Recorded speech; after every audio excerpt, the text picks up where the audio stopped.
ସାଙ୍ଗମାନେ ଆଜି ଆମେ ଡିସ୍କସନ୍ କରିବା ପ୍ରଥମ ସମାପ୍ତି ସୂଚକ ଅଷ୍ଟମ ଶ୍ରେଣୀର 100% ରିଏଲ୍ କ୍ୱେଶ୍ଚିନ୍ ପେପର୍ ଗୁଡ଼ିକ ଯାହାକି ଆପଣମାନଙ୍କ ପରୀକ୍ଷାରେ ଆସିବ। କ୍ୱେଶ୍ଚିନ୍ ପେପର୍ ଗୁଡ଼ିକ ଆପଣମାନେ ଜଲ୍ଦି ଆକୁ ପ୍ରାକ୍ଟିସ୍ କରିଦିଅନ୍ତୁ। ଅଷ୍ଟମ ଶ୍ରେଣୀର ବିଜ୍ଞାନ ଅଷ୍ଟମ ଶ୍ରେଣୀର ବିଜ୍ଞାନ କ୍ୱେଶ୍ଚିନ୍ ପେପର୍ ଗୁଡ଼ିକ ଚାଲନ୍ତୁ ବିନା କୌଣସି ଡେରି ଆମେ କ୍ୱେଶ୍ଚିନ୍ ଡିସ୍କସନ୍ କରିବା। କ୍ୱେଶ୍ଚିନ୍ ନେବା ଆନ୍ସର୍ ସବୁ ସାଙ୍ଗମାନେ କ'ଣ କରିଦିଅନ୍ତୁ, ଏଇଟା 100% ରିଏଲ୍ କ୍ୱେଶ୍ଚିନ୍ ପେପର୍ ଗୁଡ଼ିକ ଆପଣମାନେ କ'ଣ କରିଦିଅନ୍ତୁ 20K ସବସ୍କ୍ରାଇବ୍ ଜଲ୍ଦି କ୍ଲିୟର କରିଦିଅନ୍ତୁ ସାଙ୍ଗମାନେ, କାରଣ ଏହି ଚ୍ୟାନେଲ୍ ସମସ୍ତ ପ୍ରକାର ରିଏଲ୍ କ୍ୱେଶ୍ଚିନ୍ ଅପଲୋଡ଼ ହେଉଛି। ସେଥିପାଇଁ ଆପଣମାନେ ଜଲ୍ଦି 20K ସବସ୍କ୍ରାଇବର୍ କ୍ଲିୟର କରନ୍ତୁ। ଯିବା ଚାଲନ୍ତୁ ଆଜିର କ୍ୱେଶ୍ଚିନ୍ ଏବଂ ଆନ୍ସର୍ କ'ଣ ଥିଲା ଦେଖନ୍ତୁ। ଫାର୍ଷ୍ଟ କ୍ୱେଶ୍ଚିନ୍ ଦେଇଛି ମ୍ୟାଲେରିଆ ରୋଗ ସୃଷ୍ଟିକାରୀ। ମୁଁ କଥାକୁ କ୍ୱେଶ୍ଚିନ୍ ଟିକିଏ ଏଡ଼ିଟିଂରେ ଟିକେ ଯେଉଁ ଏପଟ ସେପଟ ହେଇଯାଇଛି, କିନ୍ତୁ ଦେଖିଦିଅନ୍ତୁ ମୁଁ ପଢ଼ି ଦେଉଛି। ମ୍ୟାଲେରିଆ ରୋଗ ସୃଷ୍ଟିକାରୀ ଅଣୁଜୀବ ନାମ ହେଉଛି କ'ଣ? ଆଦି ପ୍ରାଣୀ ହେବ ଆନ୍ସର୍। କଡ୍ ଲିଭର୍ ତେଲ ଭିଟାମିନ୍ କ'ଣ ରହିଥାଏ? ଭିଟାମିନ୍ ଡି ରହିଥାଏ କଡ୍ ଲିଭର୍ ତେଲରେ। ତାପରେ କ୍ୱେଶ୍ଚିନ୍ ଦେଖନ୍ତୁ ଆମ ରାଜ୍ୟରେ କେତୋଟି ଅଭୟାରଣ୍ୟ ରହିଛି? 17ଟି ଲେଖିବେ।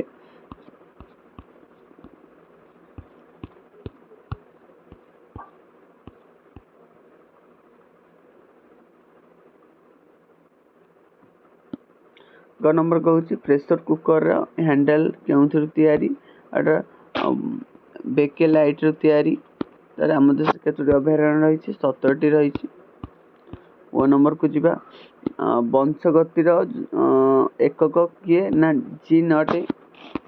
ତାପରେ ଦେଖନ୍ତୁ 2 ନମ୍ବରକୁ ଯିବା ପଲିମରର ପ୍ରତ୍ୟେକ ଅଂଶକୁ ଏକକ ବୋଲି କୁହାଯାଏ। LPG କେତେ କ୍ୟାଲୋରୀ ରହିଥାଏ? 55,000 କ୍ୟାଲୋରୀ ରହିଥାଏ। କ୍ୟାଲୋରୀ ମୂଲ୍ୟ 55,000 କିଲୋ ଜୁଲ୍ ହୋଇଥାଏ। ଉଦ୍ଭିଦ କୋଷର ବାହାର ଆବରଣକୁ କୋଷ ଭିତ୍ତି କୁହାଯାଏ। ମନେ ରଖନ୍ତୁ ଉଦ୍ଭିଦ କୋଷର ବାହାର ଆବରଣକୁ କୋଷ ଭିତ୍ତି ବୋଲି କୁହାଯାଏ। ତାପରେ ଆନ୍ସର ହେଉଛି Fe2O3। ଆଉ ଗୋଟେ ହେଉଛି ମୋ ନମ୍ବର ହେଉଛି ୟୁନୋଇଂ ହେଲା। ତାପରେ ହେଉଛି ଫ୍ଲେମିଂ, ମନେ ରଖନ୍ତୁ ଫ୍ଲେମିଂ ଆଡମ୍ ସ୍ମିଥ୍ ତୋପ ଆବିଷ୍କାର ନା ଏଇଟା ହେଉଛନ୍ତି ଆନ୍ଥ୍ରାକ୍ସ ରୋଗର ଯେଉଁ ଟୀକା କିଏ ଆବିଷ୍କାର କରିଥିଲେ? Robert Hooke. HIVର ଫୁଲ୍ ଫର୍ମ HIV ଏଡ୍ସ ରୋଗ ହୁଏ। ତାପରେ ଦେଖନ୍ତୁ ତାପରେ କ୍ୱେଶ୍ଚିନ୍ ଯିବା ଔଜ୍ଜଲ୍ୟ ଗୁଣ ଯୋଗୁଁ ଅଳଙ୍କାର ତିଆରି ହୁଏ? ନା ନମନୀୟ ଗୁଣ ଯୋଗୁଁ। ତାପରେ ହେଲା ହାରି ଥର୍ମୋପ୍ଲାଷ୍ଟିକ୍ସ ହେଉଛି ଥର୍ମୋସେଟିଂ ହେବ। ଥର୍ମୋସେଟିଂସ ହେବ, ମନେ ରଖନ୍ତୁ। କହିଲା କୋଷ ଝିଲ୍ଲି ଓ ନେଷ୍ଟି ମଧ୍ୟରେ ଥିବା ରସାଳ ପଦାର୍ଥକୁ କୋଷ ଜୀବକ ବୋଲି କୁହାଯାଏ। ତାପରେ 4 ନମ୍ବର କହୁଛି ଫିମ୍ପି, ଲବକ, ସର୍ଦ୍ଦି, ଭୂତାଣୁ। ତରଳ ଧାତୁ ପାରଦ, ତରଳ ଧାତୁ ବ୍ରୋମିନ୍। ଓଡ଼ିଶା ଶିମିଳିପାଳ, ପଶ୍ଚିମବଙ୍ଗ ସୁନ୍ଦରବନ ହେବ, ଏଇଟା ମନେ ରଖନ୍ତୁ। ତାପରେ ନିକୃଷ୍ଟ କହିଲା ପିଟ୍, ଉତ୍କୃଷ୍ଟ କହିଲା ଆନ୍ଥ୍ରାକ୍ସାଇଟ୍, ଲୁହା କହିଲା ଧାତୁ, ପିତ୍ତଳ ହେଉଛି କେଉଁ ଧାତୁ? ମିଶ୍ର ଧାତୁ, ମନେ ରଖନ୍ତୁ। 5 ନମ୍ବର କହିଲା ଯବକ୍ଷାରଜାନ ବିବନ୍ଧନ କରୁଥିବା ଅଣୁଜୀବକୁ ନୀଳ ହର୍ତ୍ତ ଶୈବାଳ ବୋଲି କୁହାଯାଏ। ବିଦ୍ୟୁତ୍ ସୁପରିବାହୀ ଅଧାତୁ ହେଉଛି ଗ୍ରାଫାଇଟ୍ ଅଟେ। କୋଷ ଉଦ୍ଭାବନ କରିଥିବା ବୈଜ୍ଞାନିକ ରବର୍ଟ ହୁକ୍ ଅଟନ୍ତି। ବର୍ଷା ଋତୁରେ ହେଉଥିବା ଫସଲ ଧାନ ଆଉ ଆଖୁ ହୋଇଥାଏ। ନେକ୍ସଟ କ୍ୱେଶ୍ଚିନ୍ ଦେଖନ୍ତୁ ହେଉଛି ୱାସ୍ ଏବଂ ଓୟାର, ଏଇଟା ହେଉଛି ଫେବ୍ରିକ୍ ହେଲା। NPK ର full form nitrogen, phosphorus and potassium ହେବ। PVC polyvinyl chloride.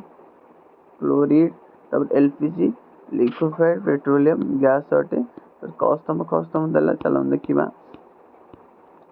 ତାପରେ କହିଲା ଗଲ୍ଗି ବଡି, କୋଷ ଅଙ୍ଗିକା, ରସଧାନୀ, କୋଷ ଭିତ୍ତି, ଇନ୍ଧନ ସମ୍ପୂର୍ଣ୍ଣ ଦହନ, CO, ନୀଳ ରକ୍ତ କଙ୍କଡ଼ା, ଭିତରକନିକା, ବଣୁଆ ଆମ୍ବ ଗଛ, ପଞ୍ଚମାରୀ, ମନେ ରଖନ୍ତୁ। 8 ନମ୍ବର କହିଲା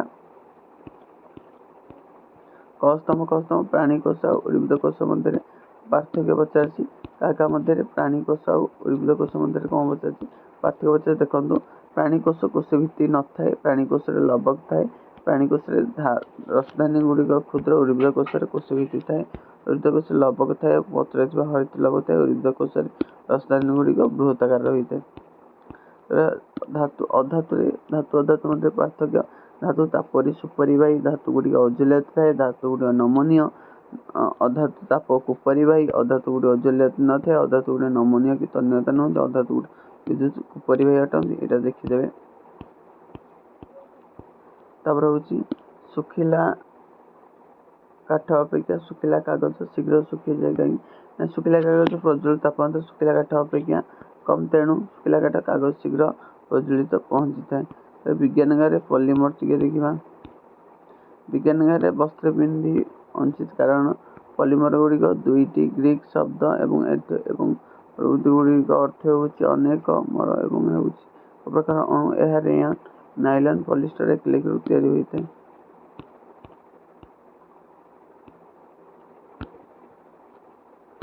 आदर्श ईंधन कौन कौन देखी दिखाते आदर्श स्प्रिंकलिंग पद्धति आसो कौन तापर आसो हूँ बुंदा पद्धति आसो आपको आपण मैंने सब देखी दिखाते स्प्रिंकलिंग पद्धति और बुंदा पद्धति है ये आपण समस्त क्वेश्चन वीडियो शेष हो जाए आपण जल्दी जल्दी चैनल रे 20K सब्सक्राइबर क्लियर करूँ जल्दी जल्दी रोचे। Thank you.